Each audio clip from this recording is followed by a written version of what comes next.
السلام علیکم۔ صحیح بخاری حدیث نمبر 1۔ آپ صلی اللہ علیہ وسلم فرما رہے تھے کہ تمام اعمال کا دار و مدار نیت پر ہے، اور ہر اعمال کا نتیجہ ہر انسان کو اس کی نیت کے مطابق ہی ملے گا۔ بس جس کی ہجرت دولت دنیا حاصل کرنے کے لیے ہو یا کسی عورت سے شادی کی غرض سے ہو، بس اس کی ہجرت ان ہی چیزوں کے لیے ہوگی جس کے حاصل کرنے کی نیت سے اس نے ہجرت کی ہے۔ السلام علیکم۔ صحیح بخاری حدیث نمبر 2۔ بسم اللہ الرحمن الرحیم۔ ایک شخص حارث بن ہاشم نامی نے حضرت صلی اللہ علیہ وسلم سے سوال کیا تھا کہ حضور، آپ پر وحی کیسے نازل ہوتی ہے؟ آپ صلی اللہ علیہ وسلم نے فرمایا کہ وحی نازل ہوتے وقت کبھی مجھ کو گھنٹی کی سی آواز محسوس ہوتی ہے، اور وحی کی یہ کیفیت مجھ پر بہت شاخ گزرتی ہے۔ جب یہ کیفیت ختم ہوتی ہے تو میرا دل و دماغ پر اس کے ذریعے نازل شدہ وحی محفوظ ہو جاتی ہے، اور کسی وقت ایسا ہوتا ہے کہ فرشتہ باشکل انسان میرے پاس آتا ہے اور مجھ سے کلام کرتا ہے، بس میں اس کا کہا ہوا یاد رکھ لیتا ہوں۔ حضرت عائشہ رضی اللہ تعالیٰ عنہ کا بیان ہے کہ میں نے سخت کڑاکے کی سردی میں حضرت صلی اللہ علیہ وسلم کو دیکھا ہے کہ آپ صلی اللہ علیہ وسلم پر وحی نازل ہوئی، اور جب اس کا سلسلہ موقوف ہوا تو آپ صلی اللہ علیہ وسلم کی پیشانی پسینے سے شربشر تھی۔ السلام علیکم۔ صحیح بخاری حدیث نمبر 3۔ بسم اللہ الرحمن الرحیم۔ حضرت صلی اللہ علیہ وسلم پر وحی کا ابتدائی دور اچھے سچے اور پاکیزہ خوابوں سے شروع ہوا۔ آپ خواب میں جو کچھ دیکھتے وہ صبح کی روشنی کی طرح صحیح اور سچا ثابت ہوتا۔ پھر من جانب قدرت آپ تنہائی پسند ہو گئے، اور آپ نے غار حرا ہی میں خلوت نشینی اختیار فرمائی، اور کئی دن اور رات وہاں مسلسل عبادت اور یاد الہی ذکر و فکر میں مشغول رہتے، جب تک گھر آنے کو جی نہ چاہتا۔ توشہ ہمراہ لیے ہوئے وہاں رہتے، اور توشہ ختم ہونے پر ہی اہلیہ محترمہ حضرت خدیجہ رضی اللہ تعالیٰ عنہ کے پاس تشریف لاتے، اور کچھ توشہ ہمراہ لے کر پھر وہاں جا کر خلوت گزیں ہو جاتے۔ یہی طریقہ جاری رہا یہاں تک کہ آپ پر حق منکشف ہو گیا، اور آپ غار حرا میں قیام پرست تھے کہ اچانک حضرت جبرائیل علیہ السلام آپ کے پاس حاضر ہوئے اور کہنے لگے کہ اے محمد پڑھو۔ آپ فرماتے ہیں کہ میں نے کہا کہ میں پڑھنا نہیں جانتا۔ آپ فرماتے ہیں کہ فرشتے نے مجھے پکڑ کر اتنی زور سے کھینچا کہ میری طاقت جواب دے گئی، پھر مجھے چھوڑ کر کہا کہ پڑھو۔ میں نے پھر وہی جواب دیا، میں پڑھا ہوا نہیں ہوں۔ اس فرشتے نے مجھ کو نہایت ہی زور سے کھینچا کہ مجھ کو سخت تکلیف محسوس ہوئی، پھر اس نے کہا کہ پڑھو۔ میں نے کہا کہ میں پڑھا ہوا نہیں ہوں۔ فرشتے نے تیسری بار مجھ کو پکڑا اور تیسری بار مجھ کو کھینچا، پھر مجھے چھوڑ دیا اور کہنے لگا پڑھو اپنے رب کی مدد سے جس نے پیدا کیا اور انسان کو خون کی پھٹکی سے بنایا، پڑھو آپ کا رب بہت ہی مہربانیاں فرمانے والا ہے۔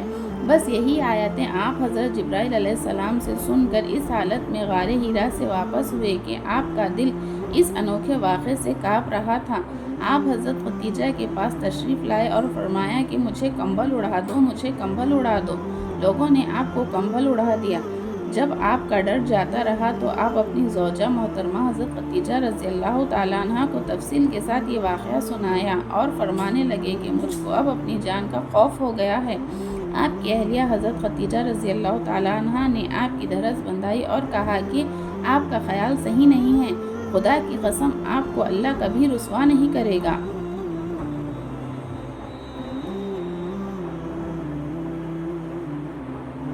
آپ تو اخلاق فیصلے کے مالک ہیں، آپ تو کنبہ پرور ہیں، بے کسوں کا بوجھ اپنے سر پر رکھ لیتے ہیں، مفلسوں کے لیے آپ کماتے ہیں، مہمان نوازی میں آپ بے مثال ہیں، اور مشکل وقت میں آپ امیر الحق کا ساتھ دیتے ہیں۔ ایسے اوصاف و حسن والے انسان یوں بے وقت ذلت و خواری کی موت نہیں پا سکتے۔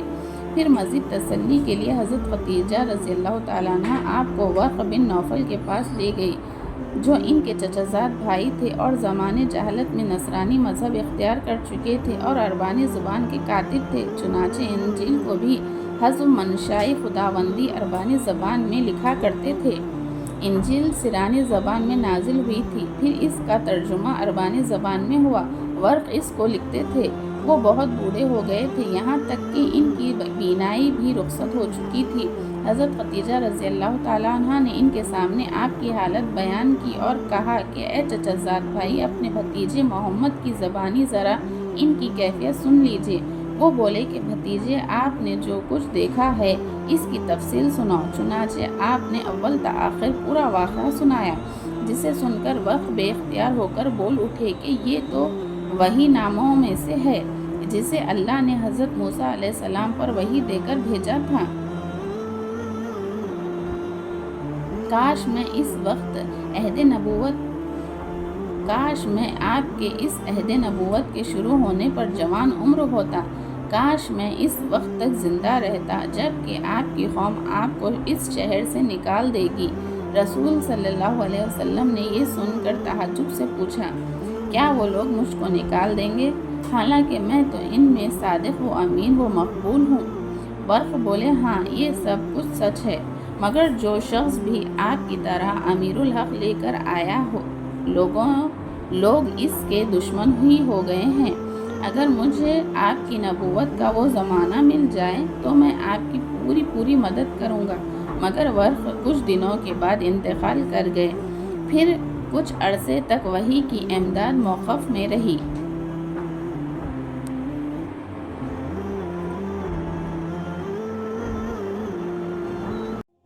السلام علیکم۔ صحیح بخاری حدیث نمبر 4۔ بسم اللہ الرحمن الرحیم۔ آپ صلی اللہ علیہ وسلم نے وحی کے رک جانے کے زمانے کے حالات بیان فرماتے ہوئے کہا کہ ایک روز میں چلا جا رہا تھا کہ اچانک میں نے آسمان کی طرف ایک آواز سنی اور میں نے اپنا سر آسمان کی طرف اٹھایا۔ کیا دیکھتا ہوں کہ وہی فرشتہ جو میرے پاس غار حرا میں آیا تھا، وہ آسمان و زمین کے بیچ میں ایک کرسی پر بیٹھا ہوا ہے۔ میں اس سے ڈر گیا اور گھر آنے پر پھر میں نے کمبل اوڑھنے کی خواہش ظاہر کی۔ اس وقت اللہ پاک کی طرف سے یہ آیت نازل ہوئی، اے الحاف اوڑھ کر لیٹنے والے، اٹھ کھڑا ہو اور لوگوں کو عذاب الہی سے ڈرا اور اپنے رب کی بڑائی بیان کر اور اپنے کپڑوں کو پاک صاف رکھو اور گندگی سے دور رہو۔ اس کے بعد وہی تیزی کے ساتھ پے در پے آنے لگی۔ السلام علیکم۔ صحیح بخاری حدیث نمبر 5۔ بسم اللہ الرحمن الرحیم۔ رسول اللہ صلی اللہ علیہ وسلم نزول قرآن کے وقت بہت سختی محسوس فرمایا کرتے تھے، اور اس کی علامتوں میں سے ایک یہ تھی کہ یاد کرنے کے لیے آپ اپنے ہونٹوں کو ہلاتے تھے۔ ابن عباس نے کہا، میں بھی اپنے ہونٹ ہلاتا ہوں جس طرح آپ ہلاتے تھے۔ سعید کہتے ہیں، میں بھی اپنے ہونٹ ہلاتا ہوں جس طرح ابن عباس ہلاتے ہیں۔ پھر انہوں نے اپنے ہونٹوں کو ہلاتے دیکھا۔ ابن عباس نے کہا، پھر یہ آیت اتری کہ اے محمد، قرآن کو جلد یاد کرنے کے لیے اپنی زبان نہ ہلاؤ، اس کا جمع کر دینا اور پڑھا دینا ہمارا ذمہ ہے۔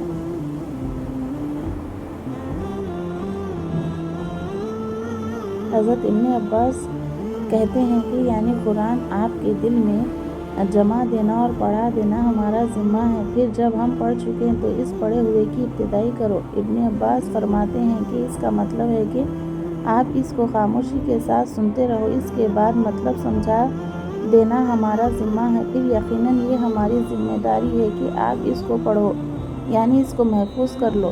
چنانچہ اس کے بعد جب آپ کے پاس حضرت جبرائیل علیہ السلام وحی لے کر آتے تو آپ توجہ سے سنتے، جب وہ چلے جاتے تو رسول اللہ اس وحی کو اس طرح پڑھتے جس طرح حضرت جبرائیل علیہ السلام نے پڑھا تھا۔